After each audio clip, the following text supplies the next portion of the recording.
युवाओं का बजट है, किस तरीके का बजट है? देखिए, बजट सिर्फ हेडलाइंस बटोरने का है। हमने अपने संसद में भी हमने ये बात रखी कि जो 12 लाख के ऊपर हेडलाइन बटोरी जा रही है, इतना सिर्फ 2% लोग कमाते हैं, तो सिर्फ उन्हीं का फायदा है। बाकी जो लोग हैं उनको इनडायरेक्ट टैक्स में कटौती करके फायदा हो सकता था, लेकिन उसकी कहीं भी बजट में बात नहीं है।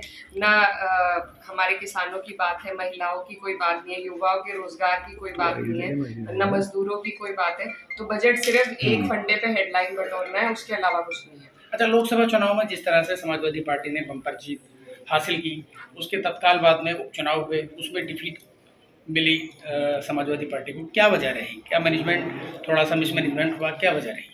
देखिए, लोकतंत्र है वैसे तो, लेकिन जो उपचुनाव हुए हैं उसमें तंत्र से चुनाव जीते गए हैं, उसमें जनता का कोई वो नहीं रहा है। कई ऐसी सीटें हैं हमारी जहां पर भाजपा नहीं जीत सकती थी, किसी भी वजह से कभी भी नहीं जीत सकती, लेकिन वहां पर भी वो चुनाव जीते हैं। तो जिस तरीके से लोकतंत्र की धज्जियां उड़ाई जा रही है वो सबके सामने है। इलेक्शन कमीशन जिस तरीके से अनदेखी कर रहा है वो भी सबके सामने है। तो ये जो बाई इलेक्शन है ये सरकार के होते हैं, और उन्हीं के दबाव में प्रशासन ने, सभी लोगों ने मिलकर उनकी झोली में ये 9 सीट डाल दी है, जो कभी से कभी भी उन्हें नहीं मिल सकती। अच्छा, वेस्ट यूपी गन्ना बेल्ट कही जाती है, और इस बार जो दाम है, समर्थन मूल्य है, उसको नहीं बढ़ाया गया है।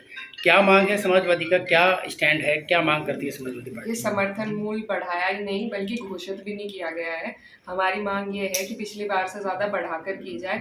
कई चुनाव में कई जगहों पर ये भी वादे किए गए कि 400 पार सीटें होंगी तो 400 पार ही गन्ने का दाम होगा।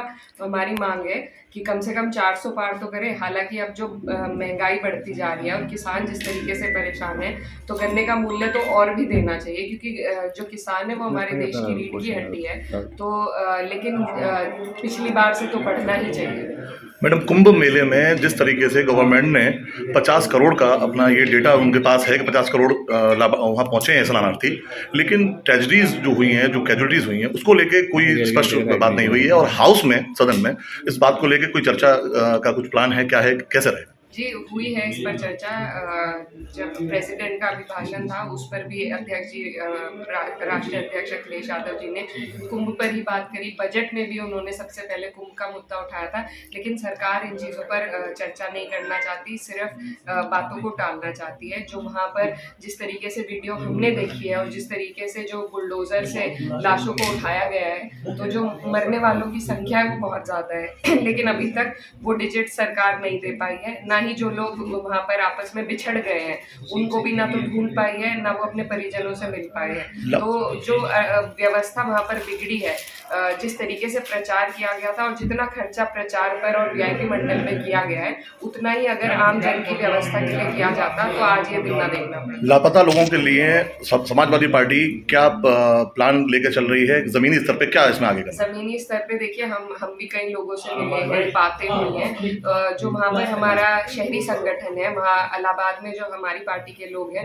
वो लगातार अपने ही संसाधन से लोगों को ला रहे हैं, ले जा रहे हैं और उनकी मदद कर रहे हैं। कई लोगों को चोट लगी है, कई लोग बीमार पड़े हैं, कई बुजुर्ग लोग ठंडे पानी में डुबकी लगाने से भी उनकी तबीयत खराब हुई है। तो उन सब लोगों को मदद देने का काम समाजवादी पार्टी का संगठन धरातल पर है। आज के कार्यक्रम का, आज का जो विजिट है, इसका पर्पस क्या? आज देखिए, बुलंदशहर के लोगों ने, यहाँ हमारी जो पार्टी का संगठन है, उन्होंने बहुत प्यार से मुझे बुलाया और काफ़ी वक्त से हमारा विचार बन रहा था आने का। तो आज हमें स्कूल के एनुअल फंक्शन में आने का मौका मिला, तो बहुत अच्छा है। इसी तरह सबसे मिलते रहेंगे और पीडीए के भी कार्यक्रम पूरे प्रदेश में चल रहे हैं, तो उसके लिए भी हम कोशिश करेंगे कि पार्टी को ज़्यादा से ज़्यादा हम लोग मजबूती दिला सकें। धन्यवाद।